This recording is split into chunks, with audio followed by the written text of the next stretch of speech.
Les États-Unis au Niger, quelles sont leurs raisons et leurs objectifs pour maintenir leur présence? Nous nous interrogeons encore ce matin.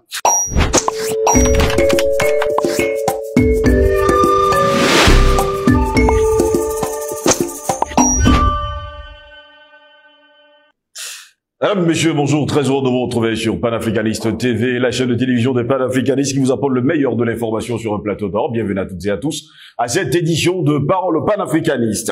Les forces américaines ont redémarré depuis, on va le dire ainsi, le 13 septembre dernier au moyen de drones et d'avions légers. Les vols de surveillance et de reconnaissance à des fins de protection des soldats, nous dit-on, du côté du Niger. L'armée américaine a donc repris en partie ses activités au Niger, a confirmé le jeudi 14 septembre dernier le département de la défense des États-Unis. Les forces américaines ont redémarré depuis quelques temps d'ailleurs les vols de surveillance et de reconnaissance au moyen des drones et des avions légers dont elles disposent dans le pays sahélien, a indiqué le Pentagone dans une déclaration à Air and Space Forces Magazine, une revue militaire spécialisée du côté des États-Unis. Ces vols, nous dit-on, sont limités à des fins de protection des soldats, a précisé d'ailleurs le porte-parole du Pentagone, le général Patrick Ryder, alors que on va le dire ainsi, on a renversé Bazoum le 26 juillet dernier, le président qui était en place. Nous n'avons pas repris des missions de formation et d'assistance aux forces nigériennes, ni la coopération antiterroriste avec Niamey, avait-il ajouté lors du congrès annuel de l'Association des forces aériennes et spatiales américaines à Washington. Le général Lames Ecker, commandant des forces aériennes américaines en Europe et en Afrique, avait indiqué que les États-Unis pouvaient désormais, grâce au processus diplomatique, reprendre un grand nombre de missions qu'ils effectuaient auparavant au Niger. Quelles sont leurs raisons et leurs objectifs pour maintenir leur présence au Niger? Nous nous interrogeons. Pour répondre à nos questions, nous sommes avec le président Badakani encore. Ce matin, président Badakani, bonjour, bienvenue à vous. Bonjour mon cher Joseph. Bonjour à toute la grande famille de Panafricanist TV que nous retrouvons avec beaucoup de joie, malgré un agenda un peu surchargé ces temps-ci. J'ai lu les commentaires et je voudrais les rassurer. Nous sommes là. Oui, nous sommes là. Il peut arriver de temps en temps qu'on soit bousculé, mais on est là. Panafricanist TV, c'est notre famille. Donc, saluer déjà Jérès. Il peut bloquer l'émission. Il faut pas l'énerver. C'est le vrai boss. Salut le patron. Et nous, on est assis là, on nous voit, on pense que nous sommes importants. Et Jérès, là, on le voit pas, mais c'est le plus important. Hein. Oui. Il a la manette technique.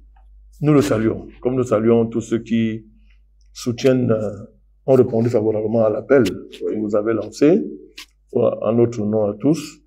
Nous les remercions. Nous saluons l'interactivité qui se fait à travers les commentaires, que nous lisons tous les jours, et qui nous enrichissent énormément. Merci de m'avoir invité. Très heureux de vous avoir, président Badakani, encore ce matin. Nous parlons justement des États-Unis au Niger. Quelles sont leurs raisons et leurs objectifs pour maintenir leur présence dans ce pays? Il faut d'abord partir d'un principe. Les États-Unis, c'est un empire militaire. C'est un hégémon militaire, hyper militaire, à façade démocratique. La façade institutionnelle démocratique fait diversion pour masquer le fait qu'on a fait un empire militaro-industriel. Et donc, à partir du moment où il se présente comme étant la nation à la destinée manifeste, c'est-à-dire qui a vocation à être le gendarme du monde, à protéger le monde, à nous préserver de tous les fléaux que la civilisation peut engendrer, et même qui peuvent venir d'ailleurs, même des ovnis, pas de forces extraterrestres. Ils ont donc organisé le monde en régions militaires. Et il faut comprendre que l'Afrique est une région militaire, et dans laquelle vous avez des sous-régions militaires, n'est-ce pas? Des sous-régions militaires. Ça, c'est au niveau de l'organisation générale. Donc, on organise des Africom. Africom, par exemple, s'inscrit dans cette dynamique-là. Bon, ils n'ont pas encore Africom. Il y a le même dispositif en Amérique latine, en Asie, hein, et même en Europe. Oui. Vous connaissez vous savez que l'Allemagne est en réalité une base militaire américaine. L'Allemagne, c'est une base militaire américaine. Beaucoup de gens ne le savent pas. Vous avez de nombreuses bases militaires américaines dans chaque région allemande. Les gens ne le savent pas. Et l'Amérique, donc, signe des accords spécifiques et secrets avec des États en fonction de leur stratégie militaire et des menaces qu'ils ont définies et identifiées comme telles. Il y a une différence entre définir une menace et identifier une menace. Les gens doivent faire attention. Donc, quand ils définissent une menace, c'est une chose. Mais qu'elles identifient une menace, c'est autre chose. Vous avez des bases secrètes en Italie, par exemple, même dans beaucoup de pays européens, il y a des bases secrètes qui permettent à les Américains de mener un ensemble d'opérations clandestines et secrètes, hors, n'est-ce pas, des circuits officiels.